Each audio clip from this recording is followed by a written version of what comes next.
Previously on TV Tuners. Swanson, what did you put in the capsules? Mr. President, I regret to inform you the Pope is a secret Muslim.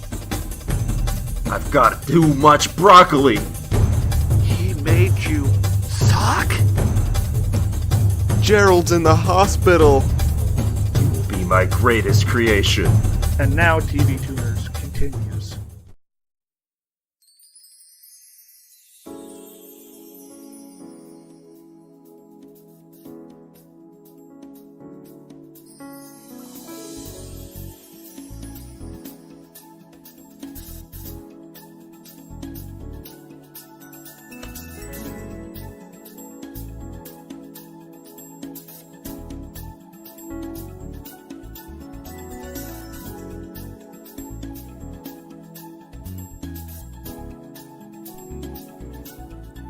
Hi there, and welcome to TV Tuners. It's a television podcast for the true fanatic.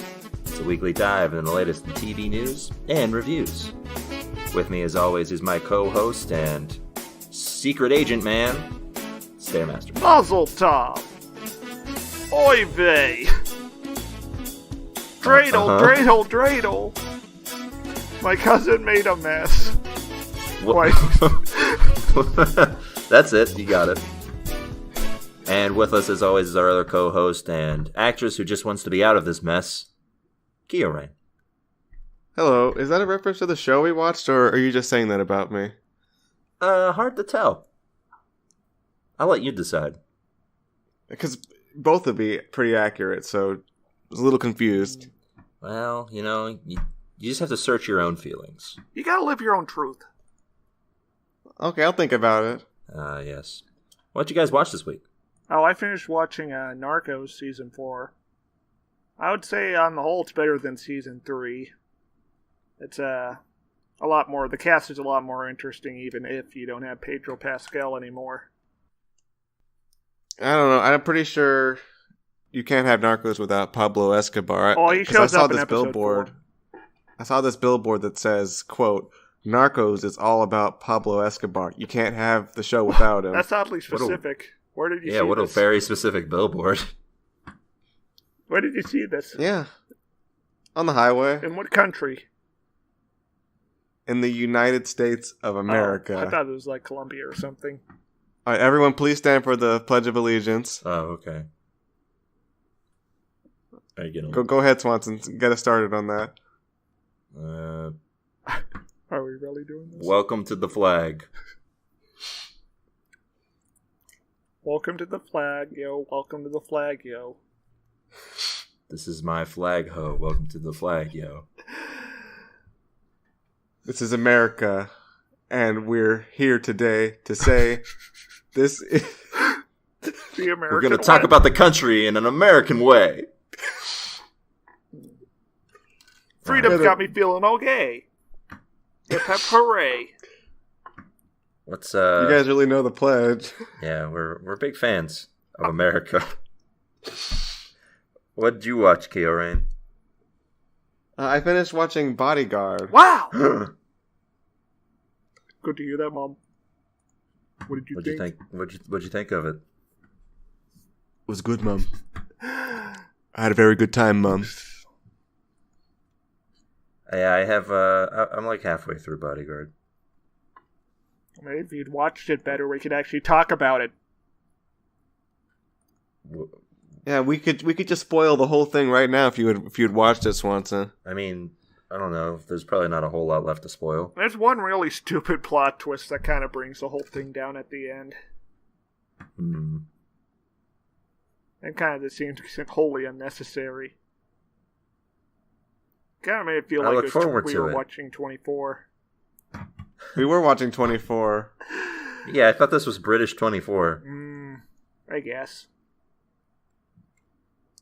Sorry, Mom. I'm gonna have Didn't to you get that electrocute scene your where Bud looks in the mirror and Jack Bauer's reflection is there? And he winks at him. I'm not you, Mom. You can't tell me what to do.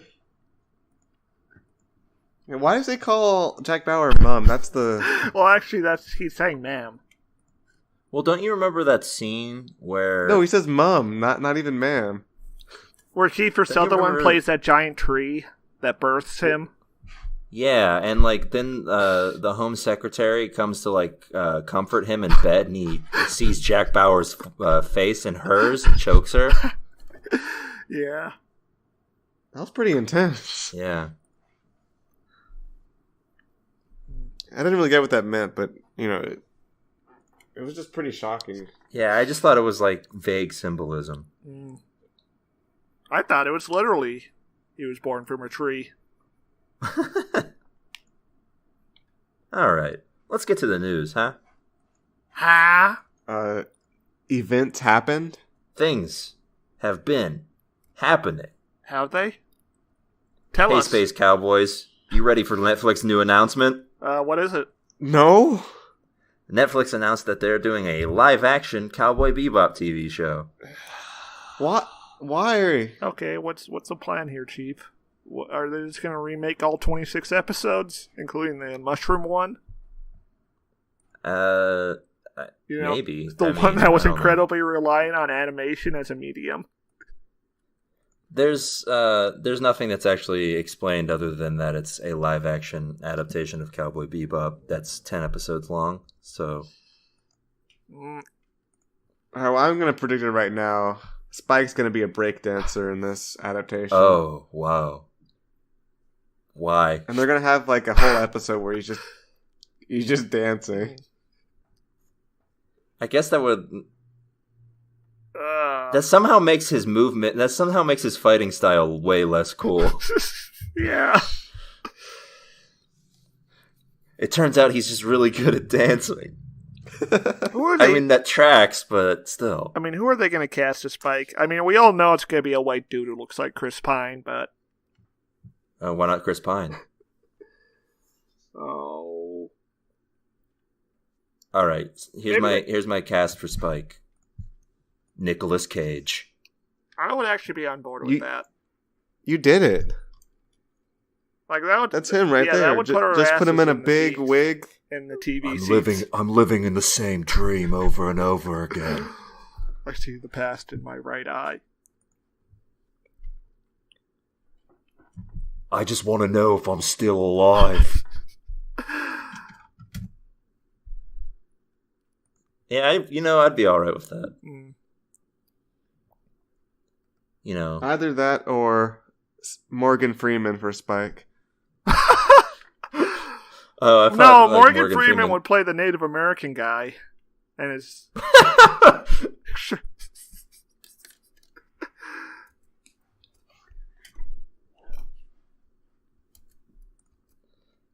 Yeah.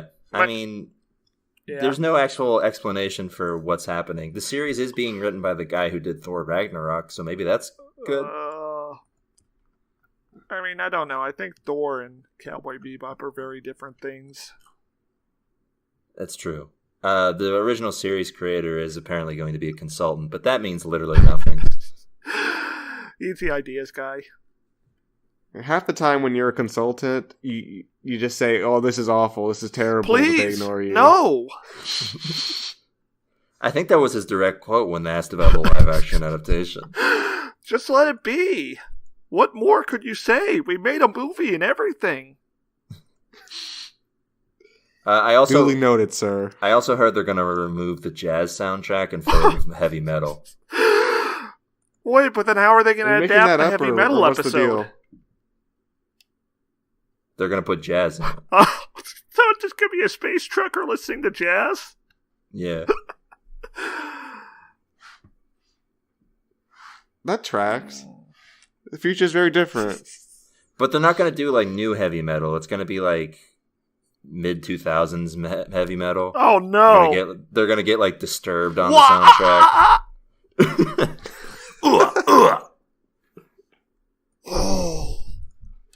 Yeah. They're going to get Drowning Pool in there. Become a fly. Anyway, this can't be good. Yeah. I bet you Faye's probably going to be some blonde lady. Doesn't Netflix have a really good track record for anime adaptations? Like Death Note, the Death Note movie, you mean? Yeah, everyone says that was pretty great, and the Full Metal Alchemist, that was really good too, right? Did that come out? Yeah, that's been out. Did you actually, wait, hold on. Has anyone seen it? Anyone? Did you watch it, Kiorein? I saw screen caps of it. Oh. How'd that go down? It didn't look good. Mm. So I'm sure this is going to be Hold great, on, guys. Are anime adaptations Netflix's plan to deal with losing the Marvel series? I think anime in general, because they also announced that they're going to get Neon Genesis Evangelion.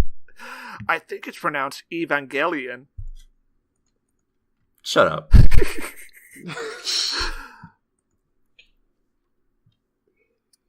I mean, I don't know what that means. I think they've been trying to get that re-released for a long time. They had issues or something, right?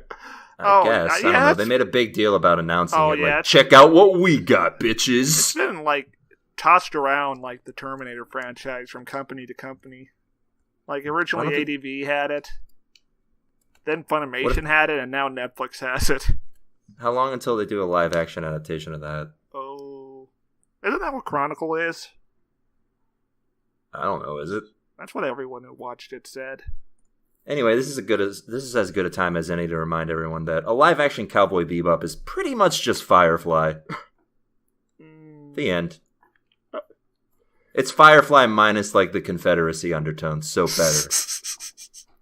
Yeah. All right. Guys, we're 90s children, sort of. Yes. And one thing we all remember Definitely. from the 90s is Sega versus Nintendo, the fight to the death. The fight for our history. Who can remember? Who That can fight forget? still lives on in my heart. It lives on in all hearts of the 90s children, which is why they're currently resurrecting it as a miniseries about the console wars. Like a documentary, or what's the? I think it's gonna be like Dramatized. a dramatization. It's gonna be like Narcos. Tom Kalinski's gonna shoot some Yeah, people in the head. it opens up with Donkey Kong killing Vector Man Oh no! and starting the great console war. Yeah, the Southern guy's just like, I don't know how the story ends. It definitely doesn't have a happy ending. I can't tell you how the console wars end, or if they ever do. But yeah, it's based off of a book about the console wars. I guess it's going to be a miniseries. Console Wars? Yes. So is it going to be about like business guys in suits walking around, talking, jumping around? Yes, like Tom Kalinske. Driving cars. President of Sega America. Do you think they're going to have a guy be Miyamoto? Yeah, Oh, he was a creative type back then. Or who's the guy who made Sonic? Me. Oh, Kiorein, you made Sonic? Well, I made a picture of Sonic. Not Yuji Naka. He only created the idle animation. It was, what's his name? I don't know. Something Nakayama. Mr. Needle Mouse? Mr. Needle. What if they both get swords and they fight? Oh, Naoto Oshima. Okay, yeah. Him and Miyamoto get swords and they fight. That seems accurate. And they're like, only one can rule.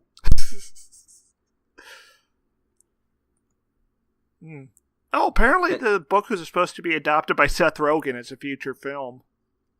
Yeah, but now he's adapting it as a TV series. I was about to mention that actually, that Seth Rogen's adapting this. I promise I won't do any more independent research. I mean, it's fine. Anyway, yeah, I'm not really sure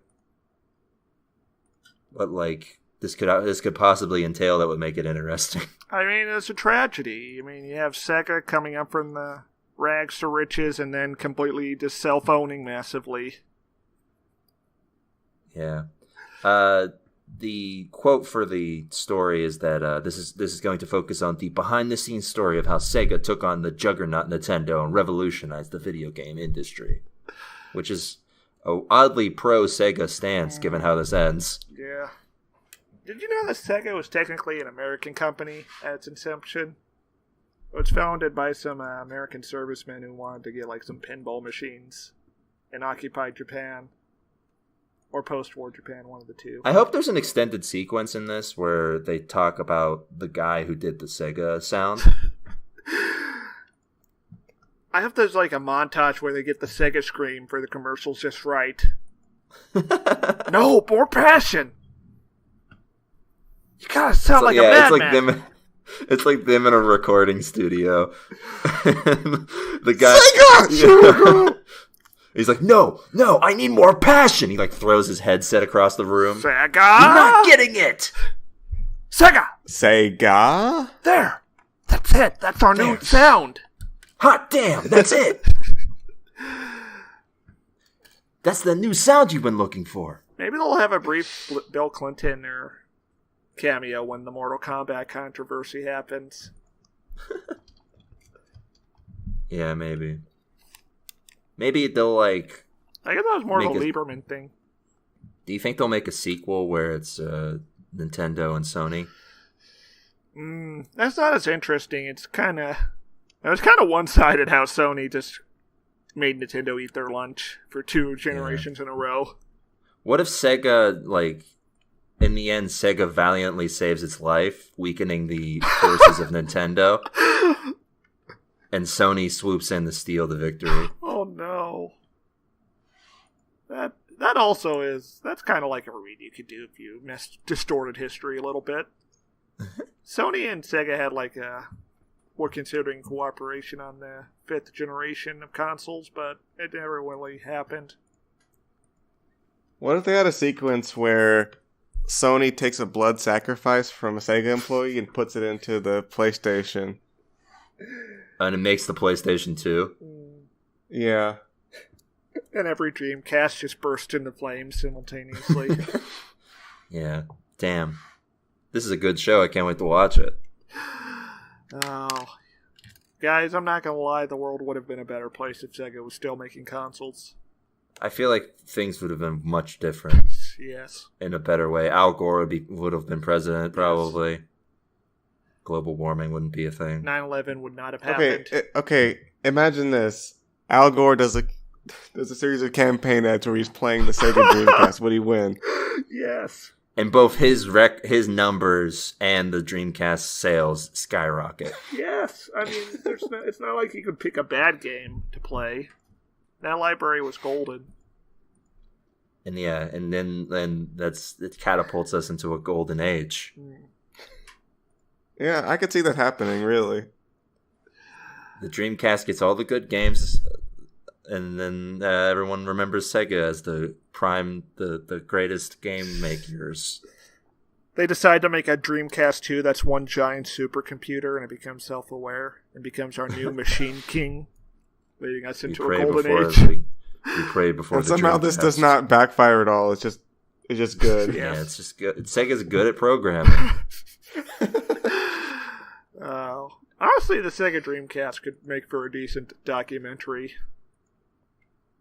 That's a very Maybe that's the sequel they're waiting for. Anyways, what else is in the news? That's it for the news. Good. But there is a new segment. Hit the theme, Stair. Dun, dun, dun, dun, dun, dun, dun, dun, dun, dun, dun, dun. Everybody dance now. Okay, well, there's no dancing involved in this segment. Oh, dang. I was getting ready to dance. Well, maybe you can dance. I mean, there's no, mandatory dancing anyway. So this new segment is called Complete the Sentence. And the way this works is I'm going to start a sentence, and each of you will complete it. Whoever makes a better sentence wins the round. Fair enough. I see no problems. And before we start, I need you guys to agree not to get mad at the prompt I gave you. Okay. Sure, I guess. Okay. So here's prompt number 1. Your mom is coming to dinner tonight. Okay. That's very wholesome, Stair. Thank you. What about you, Swanson? Eats my butt. Oh! How could you say that about my mom, Swanson? I mean, I don't know. That's what happens. You're just highly offensive. I can't believe you said that. Yeah, man. Well, truth hurts. Swanson's a problem child. Swanson, you're deeply offensive, and you lose the first round. That's just absolutely going to Stairmaster. That. Oof. All right. So here's the next one. There is never a bad time for cars. Wait, no, fuck. Is that the full sentence? All right, well, you tried Stairmaster. I'm sorry. Say that one more time. Say the prompt one more time, Kiorein. There is never a bad time for, and Stair's answer was, there's never a bad time for cars. Refrigerators.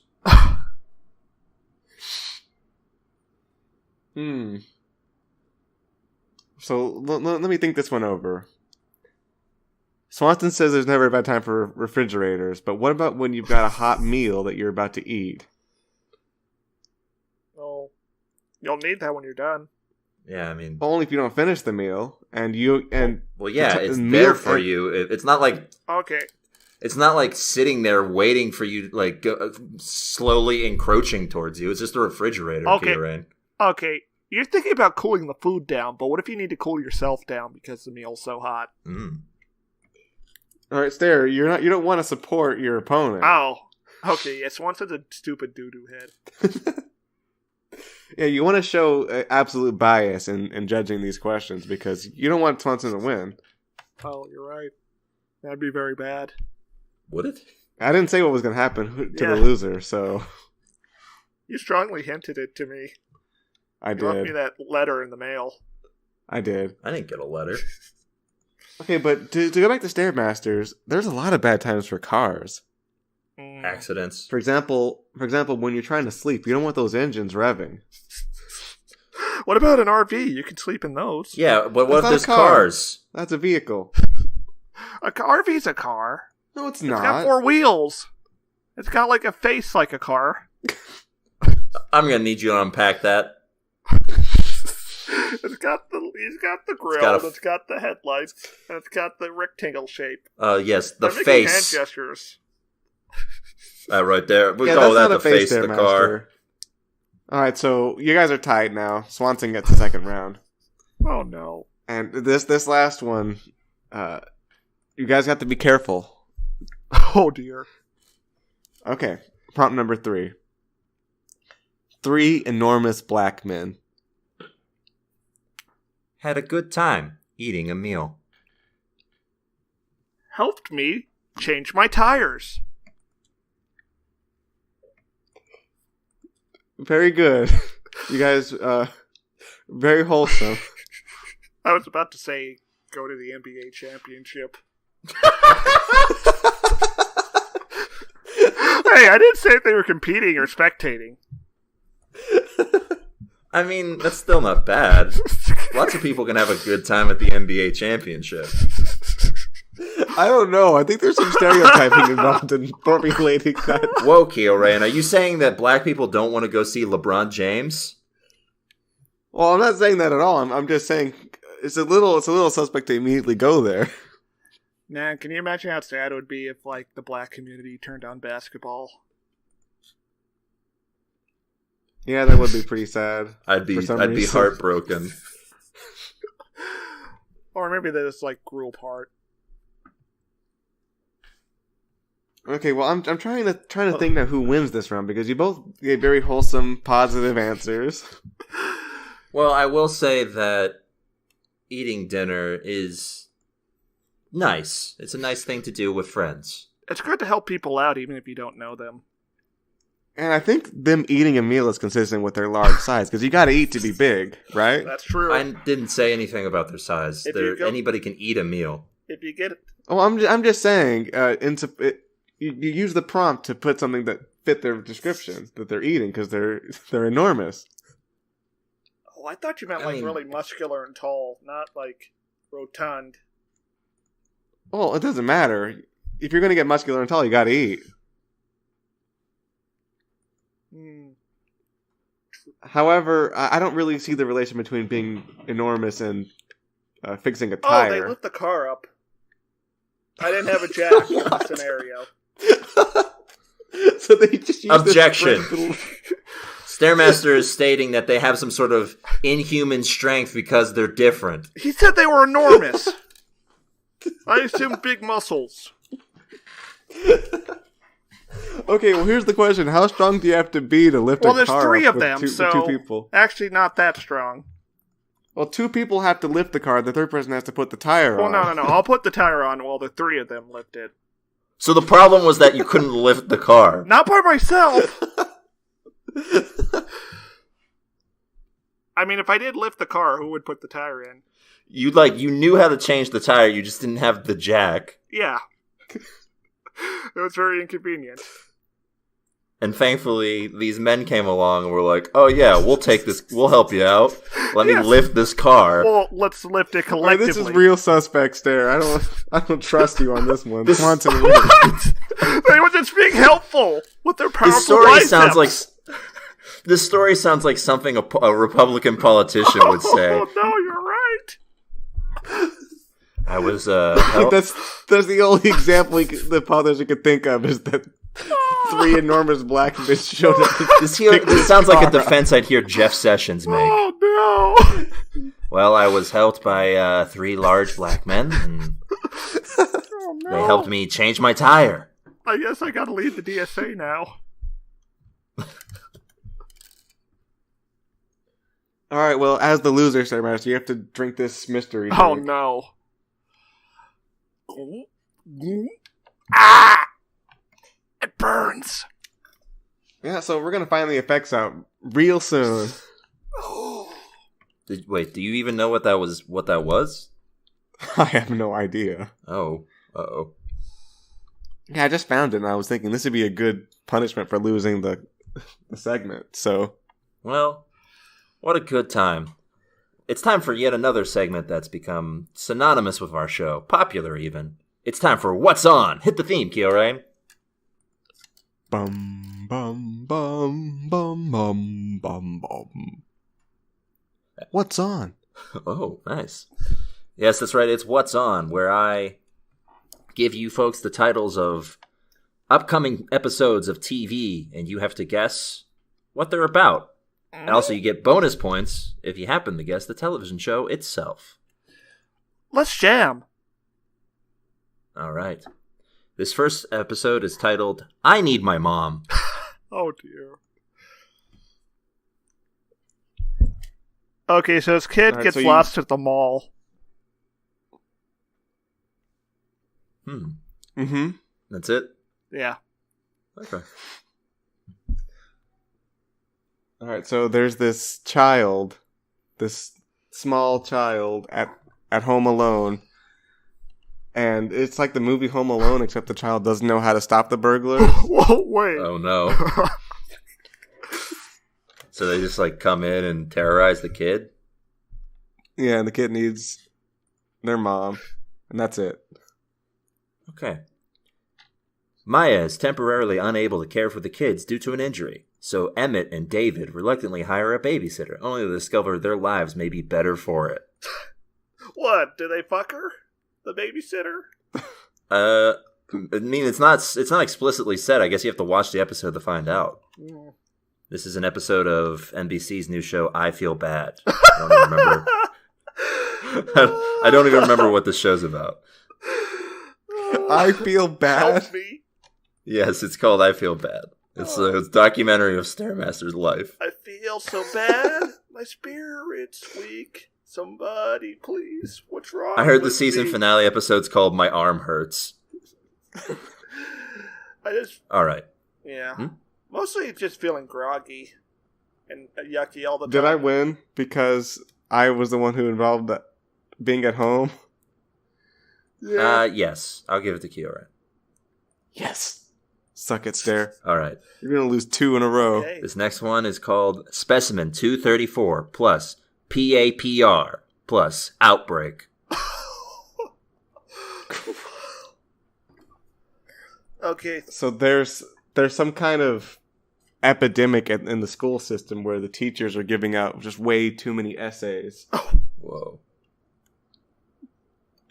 I was gonna think That's all I like got. the astronauts came back from space and there's like this green goop that's infecting everyone. So this handsome man and lady at the CDC have to figure it out with an Okay.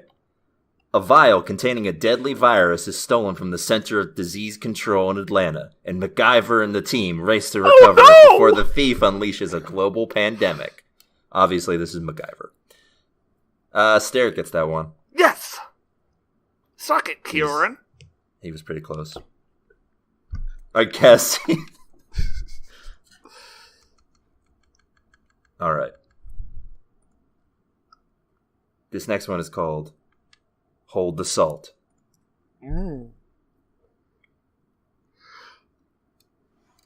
So somebody had a horrible heart attack, and now they're on a low sodium diet, so they have to hold the salt. But it's very hard because there's a lot of people eating tasty, delicious, salty food in front of them. Okay, so I assume the show takes place at a restaurant. Okay. And like the new state board or federal regulations require them to reduce the salt in their meals. And that's causing strife because they need flavor. All right. Dan questions Peter's motives when he learns about the pricey Christmas gift Jackie purchased for her new unemployed boo. Elsewhere, Mark and Mary write up their Christmas wish list while Darlene receives advice from an unlikely source. Oh, this is off. This is the Roseanne-less Roseanne show, The Connors. You. I guess that's a neither or situation. Although Keo did somehow accurately get that Dan did have a heart attack at one point in time. I win. Nobody wins. I'll give that point to Keo, right? We're all losers today. All right. Here's the next one. Welcome to The Dinner Guest. Oh, no. Can we skip this one? Because this is just going to be a tie. Why? Come on, Keo. You know what I know. There's an eccentric uncle in town. Oh! Okay, so the white family is attending the black family's dinner, and there's going to be some strife because of cultural differences.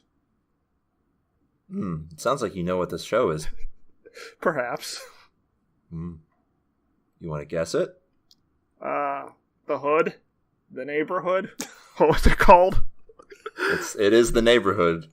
What was your actual thing? You said there's the white family's having someone over and it causes strife? No, the black family has the white family over. Oh, okay. Well, let's see how it goes. When Calvin and Tina learn Marty has a new girlfriend, Chloe, they insist he invite her over for dinner with surprising results.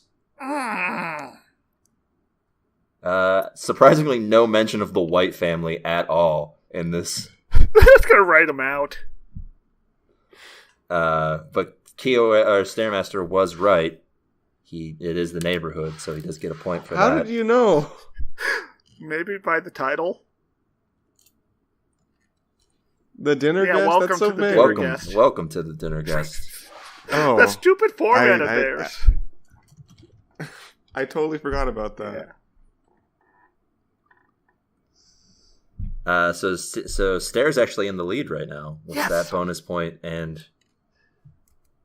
the show. All right, this is it's the last one. You can tie it, Kiorein, and thus negate whatever damage could possibly happen to you if you lose. Presumably to your kneecaps. This episode is... Well, Swanson is like looking at that crowbar a whole lot. It's my trusty crowbar.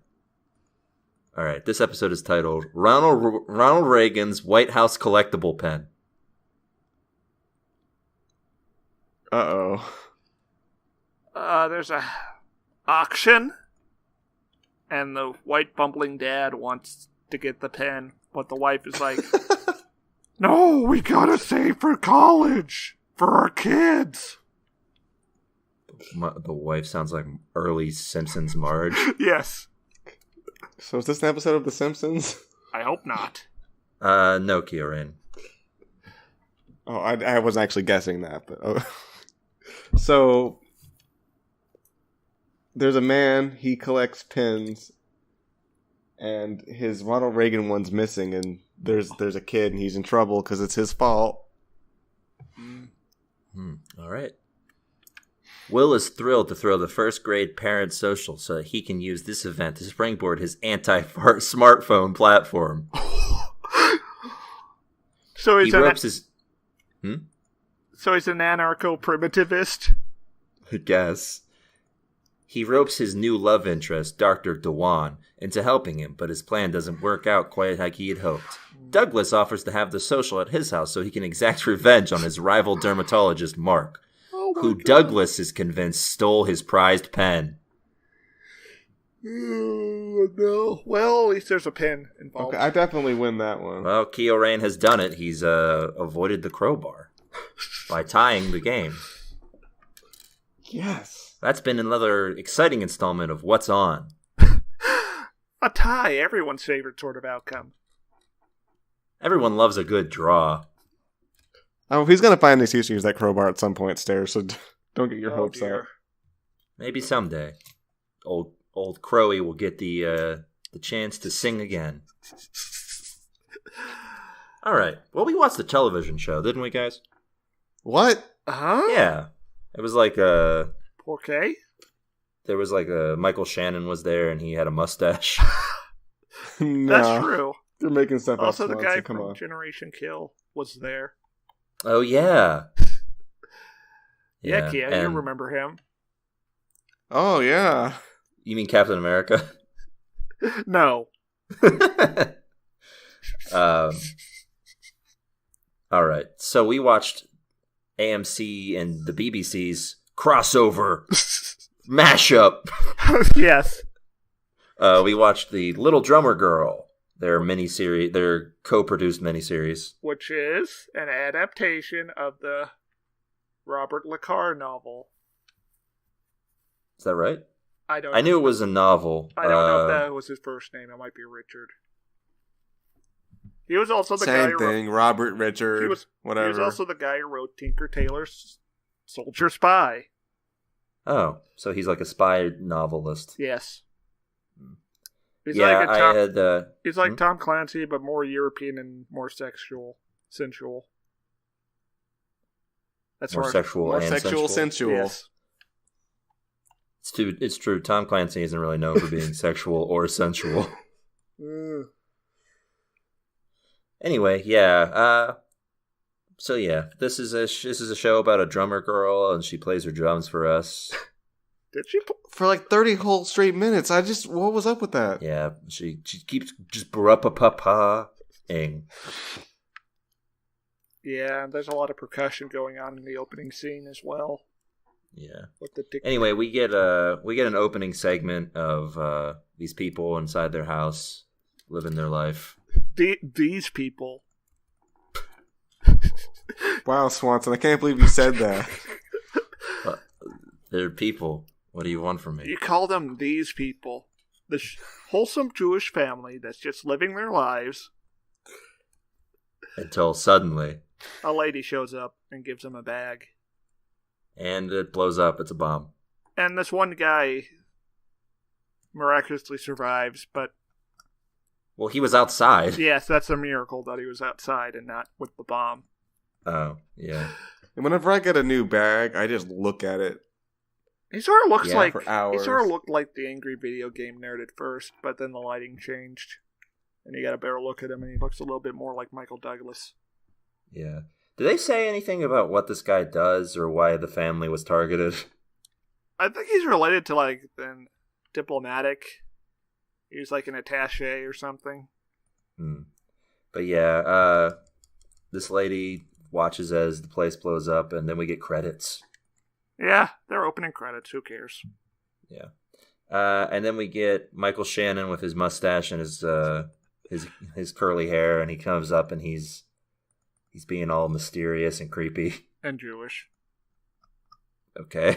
I can't believe we just said that. Okay. I mean, yeah, he is being Jewish. He's an Israeli working for some sort of clandestine organization. But really, he's just working for Mossad. Yeah. You know how it is. Yeah. He's one of those guys like the people in Munich who just sort of hunt terrorists. Yeah. Using any means necessary. Let's go. We've all been there. We've all done that. Who among us hasn't hunted down terrorists? Terrorists. No, they hunt down other terrorists. That's not true. Oh. Yeah. You think like all terrorists are aligned with each other? I thought they had like class solidarity or something. No. No. No. You do not understand how the world works. That sounds like something someone on the show would say. Yeah. We get a lot of Michael Shannon sort of talking to his like superiors and his teammates, and they all usually say, well, we could just kill him now if we wanted to. No, we need an insider. And then they're like, we can't count on Gentile loyalty. Yeah, they're not wrong. I'm not sure about that, Swanson. I think there's some trustworthy... It's true. The Gentiles are pretty loyal, actually. Some of them. I think there's some good ones out in there. Out in the bunch. I don't know. Are you sure? Are you sure, Stair? No, they're all worthless. We did kill Jesus. Yeah. Oh, wait, they did. Yeah, when are they going to apologize for that? I'm sorry, everyone.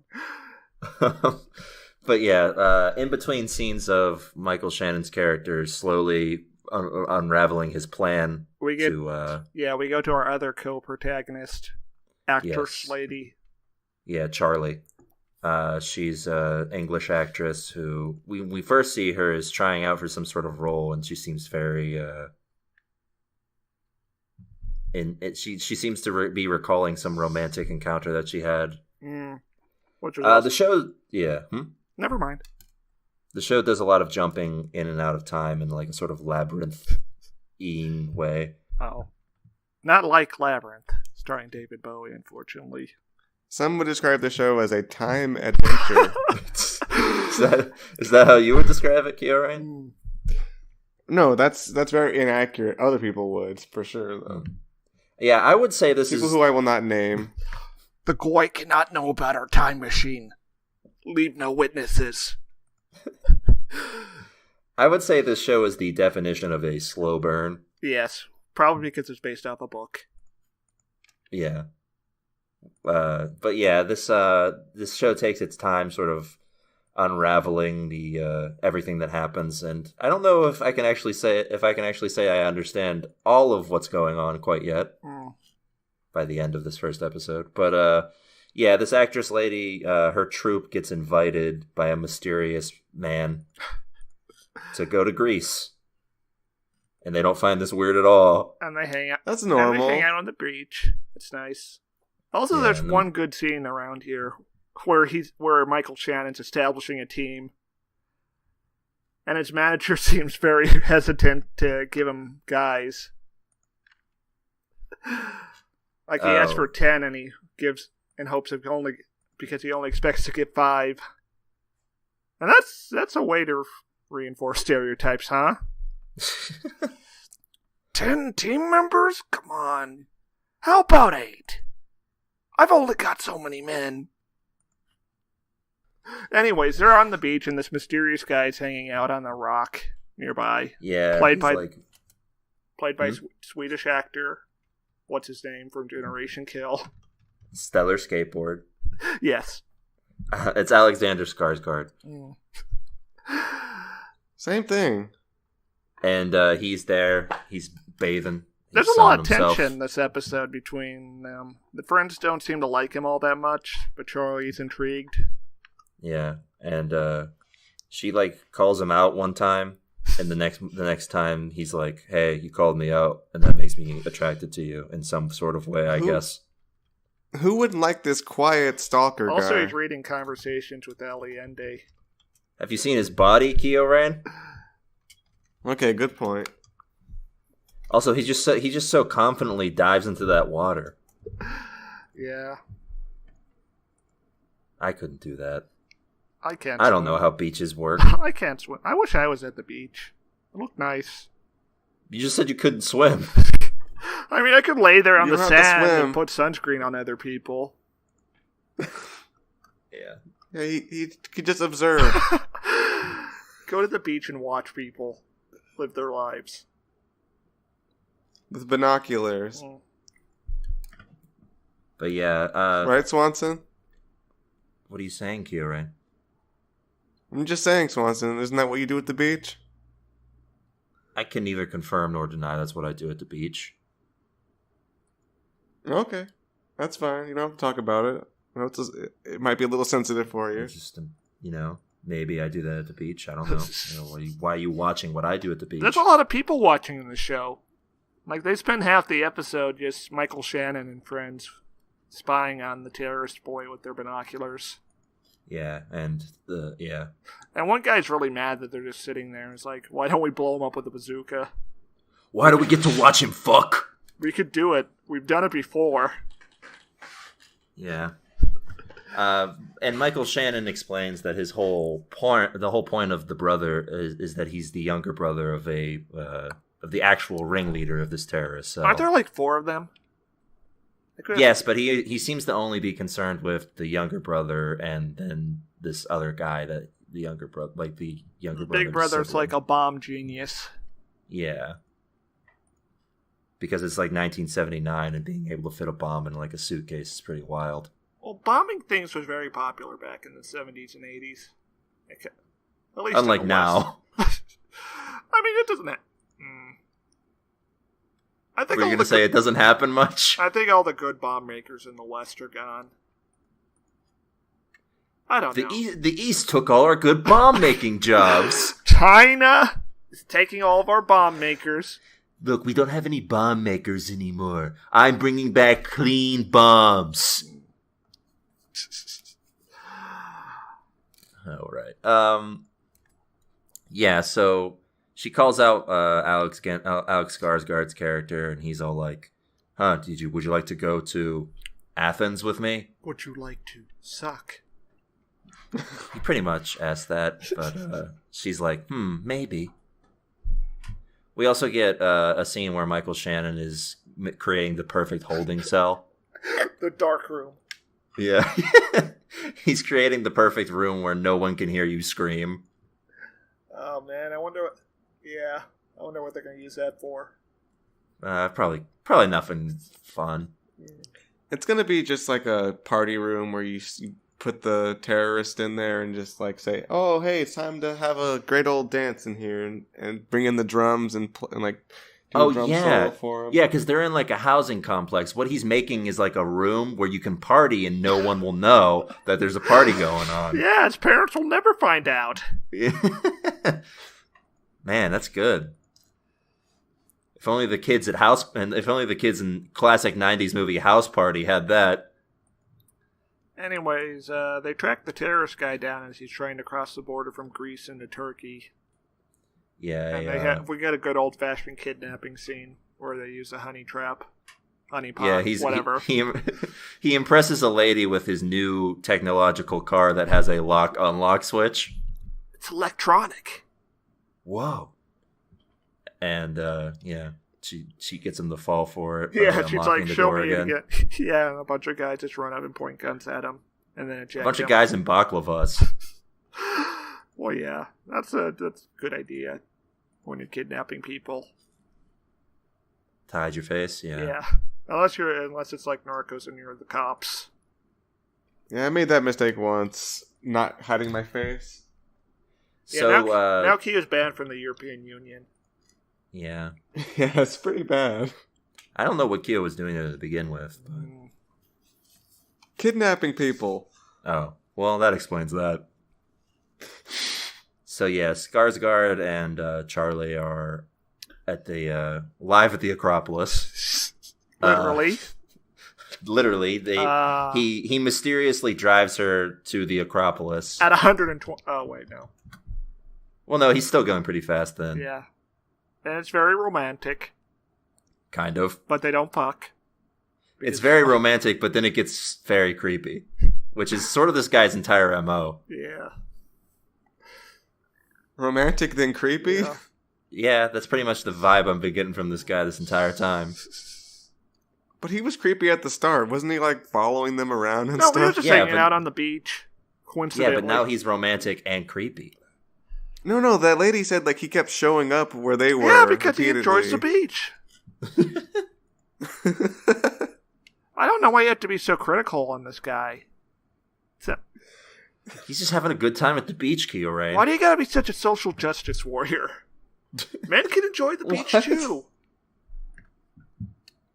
Beach. I'm pretty sure that lady insinuated that they were being followed by him. Hashtag beach too. Anyway, some stuff happens and they decide to drive back, and Skarsgård is like, let's go 120 miles per hour. She's like, let's not. He's like, I like fast. You said you like fast cars. And then she's like, I never said that. Anyways, he drives him over, and then there's Michael Shannon and co. As like, I would like you to join S.H.I.E.L.D. Michael Shannon steps out of the shadows and he says, I got a proposition for you. Yeah. Yeah. And that's pretty much the episode, yeah. I hope she gets the lead role. Yeah, I hope so too. What if it turns out Michael Shannon's drum skills? I'm sure she will.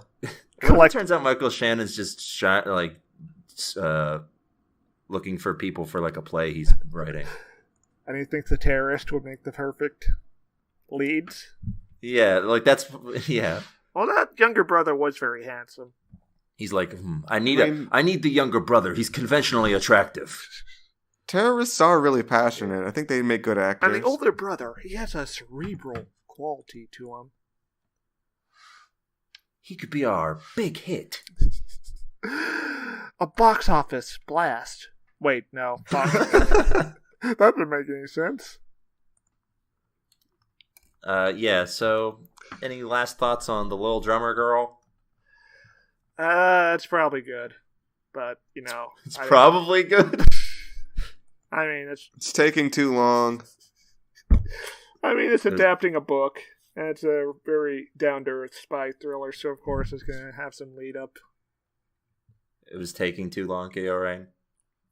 Yeah. Yeah, did you ever watch Tinker Tailor Soldier Spy? I know the answer's no, but...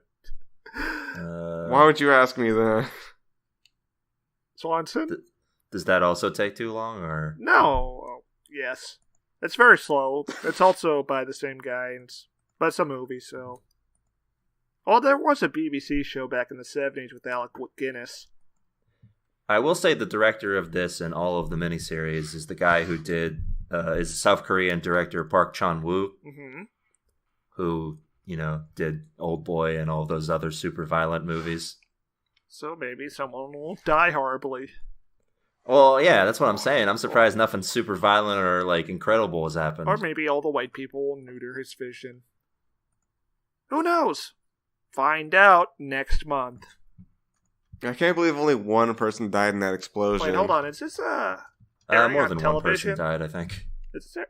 I thought it was just the boy that died. No, the whole family died except for that one guy. Oh, that's tragic. Technically, it's already aired. Oh. It aired over Thanksgiving weekend. Oh, I guess you should go check it out then. Yeah. Is that a recommend there? Yeah, go tune in and tell us if it's good. Yeah, I'll recommend it too. Kiorein? Yeah. Oh! Watch all of it and report back with a book report. Keo seems shocked that I asked him the question that I ask at the end of every episode. I didn't even know we watched the show, so I'm pretty just confused in general. Hold on. Do you think? Yeah, okay. What did you think we did on this podcast, Kieran? I thought we were just hanging out, with some mics in front of us. Well, I mean, yeah, but we also had to, watch something beforehand and talk about it. Oof, that's, way over my head. That's way above his pay grade. Anyway, that's a tune in for the little drummer girl. And that'll about do it for this week's episode of TV Tuners. If you have any questions, quips, comments, foresights, or otherwise, you can email them to us at tvtunerspodcast@gmail.com. What's that email, Kiorein? tvtuneorspodcast@g.com. That's right. You can also find us on Twitter. I'm on Twitter at Jesse Swanson. I'm on Twitter at Stairmaster2. I'm on Twitter. Fuck you. I'm Mr. Twitter. Is that your handle? Q is Jack. Whoa. Yeah, I'm at Jack. Make sure you use the hashtag TV Tuners to @Jack. The show is also on Twitter at TV Tuners, and you can use the hashtag TV Tuners. And we'll give a glance at what you say. And that'll about do it. We're on iTunes, Google Play, Stitcher, all of the fine podcatchers of your choice. Sleepies.com. Yeah, we're on sleepies.com, the front page. Or at least we should be. Yeah, if we're We're not paying a lot of money for this. If we're not, please email them and demand that we will be. And that's about it. Make sure you subscribe, give us a review if you're so kind. And that'll be about it. We'll be back next week with more podcasting goodness. Keep watching. Bye. It's over. I found him. Fuck.